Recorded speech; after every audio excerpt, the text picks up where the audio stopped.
Welcome to the Old Time Radio Superman Show. This is your host, Adam Graham, coming to you once again from Boise, Idaho. When we last left Superman, they were at the Harley Dam, which the Yellow Mask is plotting to blow up in his quest to destroy Direville. If they do not pay up on $1 million ransom, which is a huge amount of money in 1940. This show, of course, coming from March 29th of 1940, so a little less than 68 years ago. So we're going to go ahead and listen to that in just a moment, and we're going to find out what's going to happen in this scene. We had some pandemonium breaking out, and we're going to wonder, is Superman going to be able to save the day? First off, though, before I get into that, I want to encourage you to visit Laser and Sword Magazine, lasersword.adamsweb.us. Laser and Sword Magazine is my magazine, and is something I'm very proud of because we revive serial fiction. We really believe in it at Laser and Sword Magazine. We think this is incredible fun, and we like the idea of serial fiction and heroes. And you can check out the first copy for free. Enjoy the action, enjoy the fun, the excitement, the anticipation, and just try out Laser and Sword Magazine at absolutely no cost to you. You can download it, print it up on your computer, or read it on your computer, whichever you prefer. Just go to lasersword.adamsweb.us. All right, and now let's go ahead and we will get to the program as we get started with today's episode of the Old Time Radio Superman Show. Presenting the transcription feature, Superman. Up in the sky, look, it's a bird, it's a plane, it's Superman. And now, Superman. When we last saw him, Superman, as Clark Kent, had come to the town of Direville with Lois Lane to save it from the grim designs of the Yellow Mask, who had threatened to destroy it unless the city paid him the huge sum of $1 million within 36 hours. Kent has discovered that the Mask intends to wipe out the mighty Harley Dam above the city and sweep away every living thing in the resulting flood. But how the Mask plans to break the dam, guarded as it is by heavily armed police, is still a mystery. Today, as our story continues, sudden terror has seized a small group standing on top of the dam. Less than 12 hours to go before the end of the time limit set by the Yellow Mask. But already strange rumbling shocks far below the surface of the water sound the warnings of disaster. Kent, Lois Lane, and the city commissioner of Direville, caught on the roadway of the dam, race wildly for the shore. Hey, what's that, Miss Lane? Miss Lane! All right, come on. Don't stop to look back. Oh, Kent, is it going now? No, I don't think so. Take it easy, Commissioner. That noise, whatever it was, it's all over now. What's it there? Kent, I give you my word, I thought it was all over right that minute. What was it? What happened? I can't imagine. Felt like an earthquake shock. Yes, or an explosion way down under the water. Explosion? Yeah. Say, it might have been at that. But why? Even if the mask is going to blow out the dam, we've still got 10 hours by his own word. Yeah, that's right. Till midnight tonight. Well, I'm not so sure about that. Look, here's why I followed you out here. This letter came just after you left my office. What is it? It's a note. Don't ask me how it came because I don't know. All I know is that I found it on my desk. I'd have sworn there hadn't been a soul in the room. Here, read it, Kent. All right. To the City Commission. The secret empire is becoming impatient. I am not pleased with the way Direville meets my demands. Let there be more speed, or I may change my mind. Signed, the Yellow Mask. More speed. May change his mind. Kent, what's he mean by that? Commissioner, the Mask may be fooling us. It's not like him to give such a plain warning. Mr. Kent, I don't understand you. Well, I mean just this. What if the Mask doesn't mean to blow up the dam at all? What if he's got some other scheme? Kent, why do you think that? Well, he's let us know too much. Almost looks as if he wanted us all up here while he worked out another plan somewhere else. If that's the case, what can we do? Well, Lois, Miss Lane, you go back to town with the commissioner, back to the meeting. Isn't that your car right over there? Yes, it is. Are you sure that's the best thing to do? Oh, I'm not sure. Right now, nobody can be sure of anything. Well, I'll take your word for it, Kent. Come along, Miss Lane. Now, start up, Peters. We're going back. Mr. Kent, what are you going to do? Oh, stay around, keep my eyes open, and my ears. All right. Get in, Miss Lane. That's it. And Kent, whatever happens, try and get back to the meeting. I'll do that, Commissioner. That's a promise. Don't forget. And good luck to you. Not only to me, good luck to all of us. Luck, huh? Well, we'll need a little luck. Now that they're gone, I think it's time Clark Kent gave way to Superman. Any of those policemen watching? No. I think I'll have a look underwater.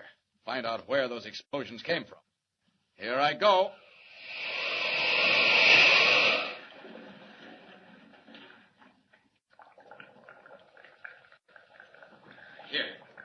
Here's something. Looks like a piece of polished metal. And right up against the dam, too, where the crack is. I can get it loose from the bottom. Now then. Got it. Pried it loose. Now up in the air, and over to shore to see what it is. Up.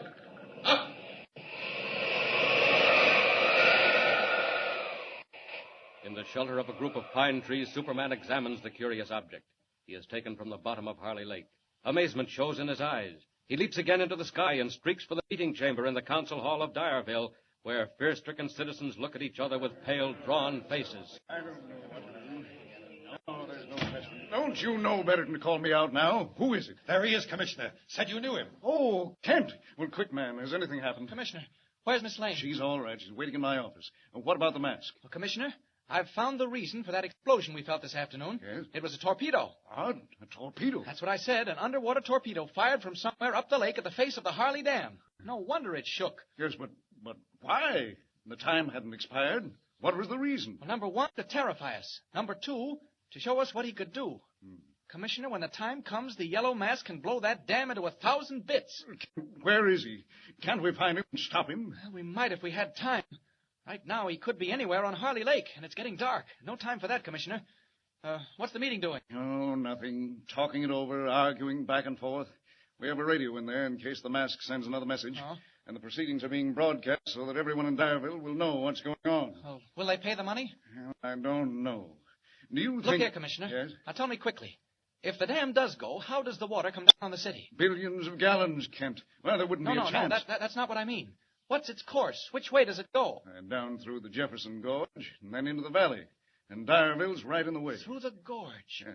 Commissioner, if you could block that gorge, what would happen? Why, I don't know. Yes, I do, too. The flood would go down the old riverbed. And miss the city? Miss it entirely and join the river again 2 miles below Direville. Commissioner, Yes? could you dynamite that gorge? Block it up? Well, I don't know. No, we couldn't. Not in the time we have. Well, try it. Call in the Army. Have their engineers get right out there and set charges. It's your only chance. Well, Kent, if you think... Well, if that's the only way... listen, they're calling for a vote. I've got to go back in there, Kent. You'd better come, too. They'll make a final decision. Come along. All right. Well, gentlemen, are you ready for the question, gentlemen? Yes. Put it to a vote. We've made up our minds. They can't blackmail us. Gentlemen, it has been moved and seconded that no further action be taken in the matter of the demands made on Direville by the figure known as the Yellow Mask. All those in favor? Aye. Contrary-minded? It is so voted. Gentlemen, you have made your decision, and I think a wise one. The people of this city cannot yield to the threat of fear. Very well, gentlemen. You have made your decision, and I have made mine. Where is it, Commissioner? It's coming over the radio. I shall not wait until midnight. I shall destroy your city now, at once, that others may know what it means to defy the will of the Yellow Mask. Run for your lives, you fools. Save them if you can. Another threat. Yes. I have released my torpedoes. The flood is already on its way. Order, gentlemen. He can't mean it. That was just a threat. He can't do it. Now keep your seats, Commissioner, Yes? whose voice was that broadcasting? You heard it on the radio yesterday. You know who it was, but I don't believe him. Where's that news reporter? Where's Clark Kent? Where is he? Give us a minute to go. Where's the Commissioner! Where's the commissioner? Yes, Miss Lane, what's the matter? Quiet! All of you! Listen! A phone call just came in, Commissioner. Yes? The dam. It's been blown to pieces. Harley Dam is destroyed. The flood is coming down on Direville. Get the high ground! And meanwhile, where is Clark Kent?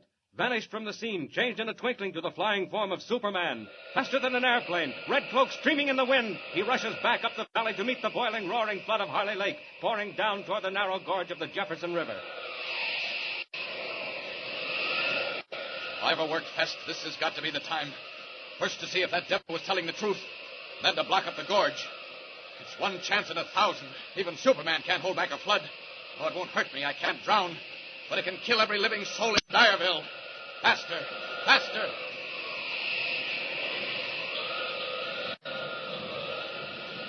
Ah, there it is.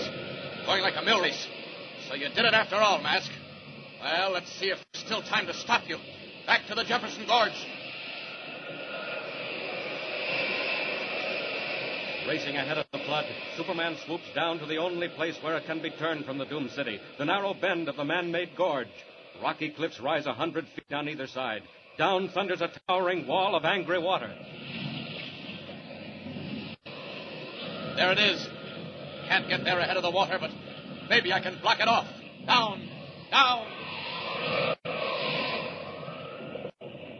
Tearing at the granite walls, floodwaters raging on every hand, Superman rips into the living rock, sends great masses plunging to the foot of the gorge. But more is needed, and yet more. The water is thundering through. A great point of stone hangs high overhead. One last chance. If I can rip that loose, crash it down there in the middle. Here goes.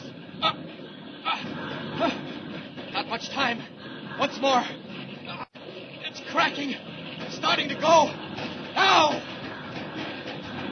It's down! It's done it! It's blocked the gorge! The flood's going down the old channel. It'll miss Direville by half a mile. In the last second of time, Superman tears down the high rocky walls of Jefferson Gorge, turns aside the main stream of the flood, sends it down its old harmless channel, saves the city of Direville. And 2 hours later, in a telegraph office on the city's main street. All right, here comes another sheet. Same address. Parrot White, Daily Planet. Well, Mr. Kent, fancy meeting you here. Hello, Lois. Well, they tell me it's all over. The flood missed Direville. And once again, do you mind telling me where you've been all the time? Oh, I don't know. Out and around. Well, one thing's certain. This time it's my story and not yours. Your story? You bet it is. Your cowardly running away cut you right out of it. I've sent Mr. White a complete account of how Direville was saved from the flood. This is one time, Mr. Clark Kent, when you weren't in on it. Hiding a smile, Kent turns away. Then the smile abruptly fades. Direville is saved, as Lois says. But what of the Yellow Mask? Suddenly Kent realizes that the mad menace is still at large, and who can tell where his next blow will strike? So be with us again next time and follow the exciting story of Superman. And remember, be sure to tune in the next thrilling installment of the amazing transcription feature, Superman. Up in the sky. Look! It's a bird. It's a plane! It's Superman! Superman is a copyrighted feature appearing in Action Comics magazine. Welcome back. Wow, what an exciting episode. One thing I mentioned is that oftentimes in these earlier series, the villains are not quite up to par. Superman versus your average thug is not the battle of the century. But what you have to appreciate is Superman versus nature. Now, there's a fight. And, of course, the Yellow Mask is definitely a dangerous man. And still at large. It's very weird to have a character like the Yellow Mask. The one thing I have wondered is, does he wear a yellow mask? But I have gotten, I've not found any specific information. It's a very odd name if he doesn't. But be that as it may, Lex Luthor. Actually, I think Lex Luthor. No, he's not Lex Luthor quite. But it is, it's definitely a fascinating series. So, and next week, of course, or Sunday, we begin a whole new series. So it's going to be fun to listen to. And of course, the end part. This is the first time where Clark Kent has the story stolen by Lois Lane.